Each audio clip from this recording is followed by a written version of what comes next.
तुझ्यासारखं.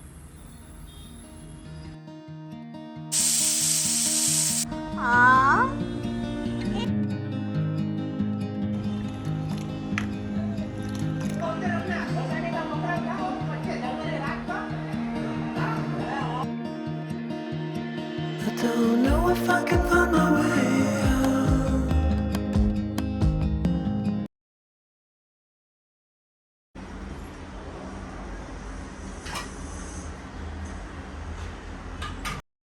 नमस्कार, कसे आहात? आज मी बनवते पाणीपुरी. जवळपास 3 महिन्यानंतर आज पाणीपुरी बनवायची इच्छा झाली. मला जेव्हा पण पाणीपुरी खायची असते ना, तेव्हा मी शक्यतो घरीच बनवते. बाहेरचं मी फारसं खातच नाही, त्यामुळे घरचंच बनवायला जास्त आवडतं. त्यात एक फायदा असतो, नवीन रेसिपी पण शिकायला मिळते आणि घरचं असल्यामुळे सगळं स्वच्छ आणि हायजेनिक असतं. आज आम्हाला थोडं बाहेर पण जायचं होतं, म्हणून म्हटलं आधी पटकन मी पाणीपुरी बनवते. कारण बाहेरून परत आल्यावर नंतर खूप कंटाळा येतो.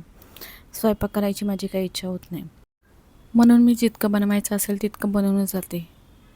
आता पाणीपुरीच बनवायचं आहे तर जास्त काही बनवायचं नाही आहे. आंबट गोड पाणी रगडा बनवायचा आहे, बटाटे बॉईल करायचे आहेत. तरी पण आहेच काम म्हणा.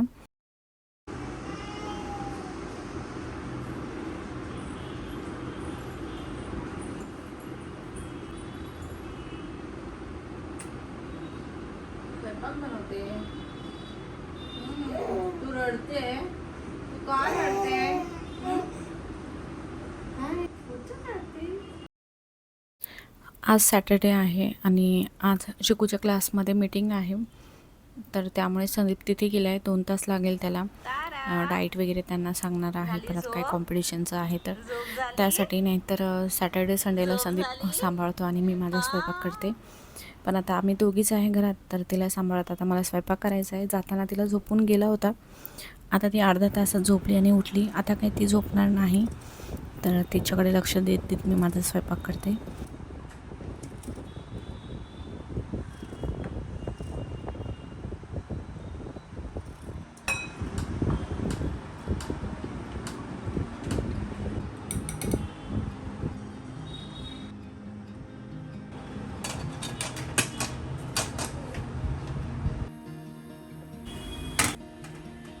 I don't know if I can find my way out. खेचायचं नाही.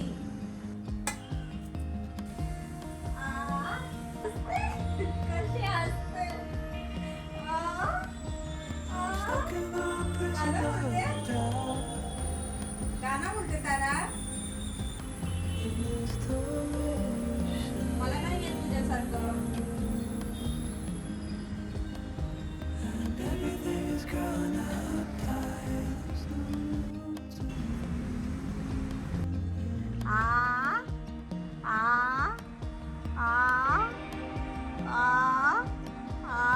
Nobody is walking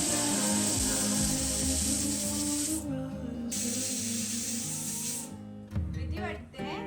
कुकरची भीती वाटते. बंद करू. बंद करू.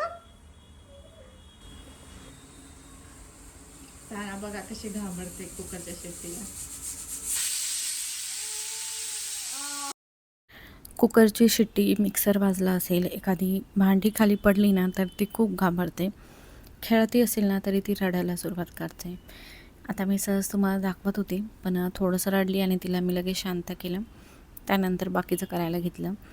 तिला रडवत स्वयंपाक करायची काही इच्छा होत नाही, मन लागत नाही.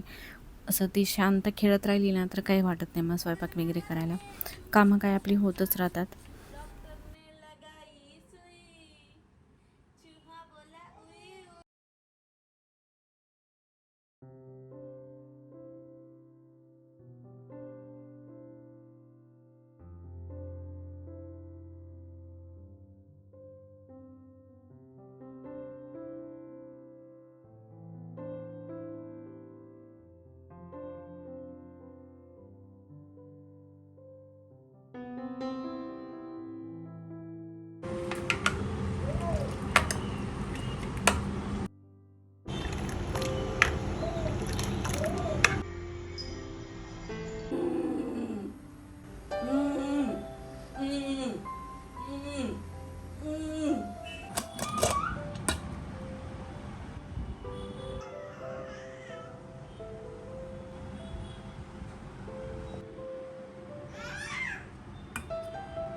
आता मी रगडा बनवून घेते.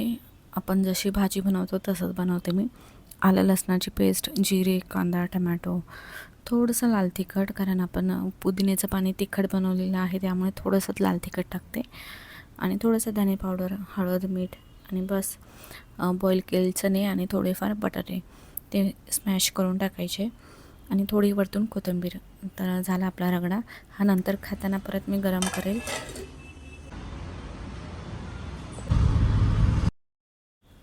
इतका उन्हाचा त्रास होतो तरीसुद्धा मला घरातच खूप छान वाटतं. खरं सांगायचं तर सध्या मला बाहेर जायची इच्छाच होत नाही. आधी आम्ही सॅटर्डे संडेला थोडंसं फिरायला जायचो, कधी मूवीला जायचो, पण आता सगळं रुटीन बदललं आहे. आता घरातच जास्त बरं वाटतं. बाहेर जायचं म्हटलं की आधी तयारी करा, स्वतःचं आवरा, मग तिचं आवरा, मग बाहेर जा आणि परत आल्यावर पुन्हा बाकीची कामं. त्यामुळे सध्या तरी बाहेर जायचं मी कंटाळाच येतो मला. पण सगळे म्हणतात थोडंफार बाहेर जायला पाहिजे आणि डॉक्टरसुद्धा बोलतात की तिला थोडं फिरवा. त्यामुळे आम्ही तिला कधी गार्डनमध्ये वगैरे घेऊन जातो, पण असं पब्लिक प्लेसमध्ये अजून फारसं घेऊन जात नाही. सध्या मी बाहेर फक्त तिच्यासाठी वॅक्सिन वगैरे किंवा डॉक्टरकडे काही चेकअप असेल तेव्हाच जातो. आज मात्र आम्ही विचार केला की पाऊस सुरू व्हायच्या आधी आपण थोडं फिरून येऊया. तर कुठे जायचं, मग म्हटलं ऐकायलाच जाऊन येऊया. तिथे AC पण असते, थोडं थंड वाटतं आणि नंतर पाऊस चालू झाला का तिथे काही जाणं होणार नाही. तर विचार केला आपण आता जाऊन येऊया.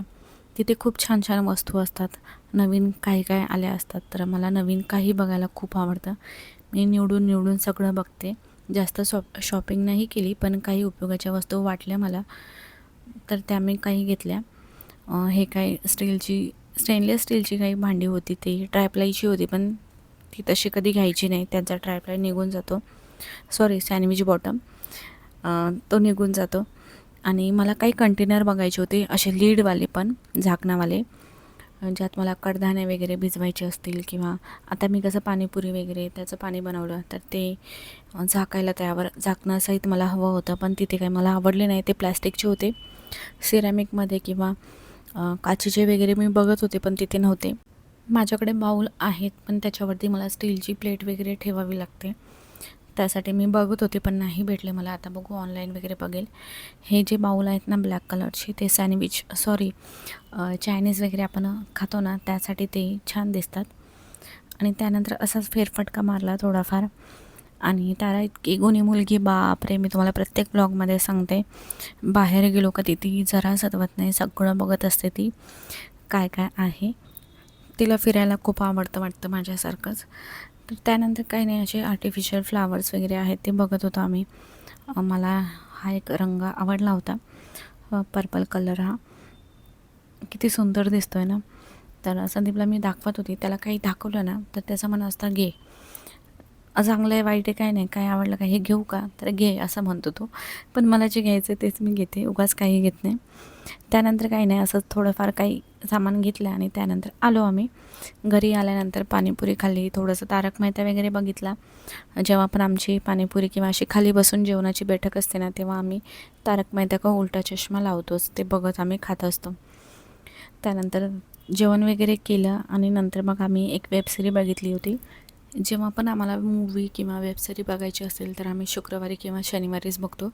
तर काल आम्ही 4 एपिसोड बघितले होते आणि आज काही बाकीचे राहिलेले ते पूर्ण करायचे होते.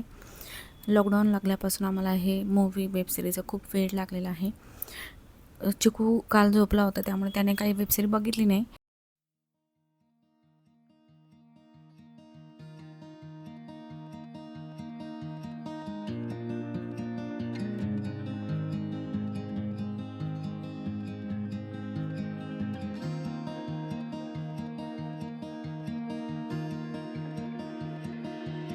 I don't know if I can find my way out.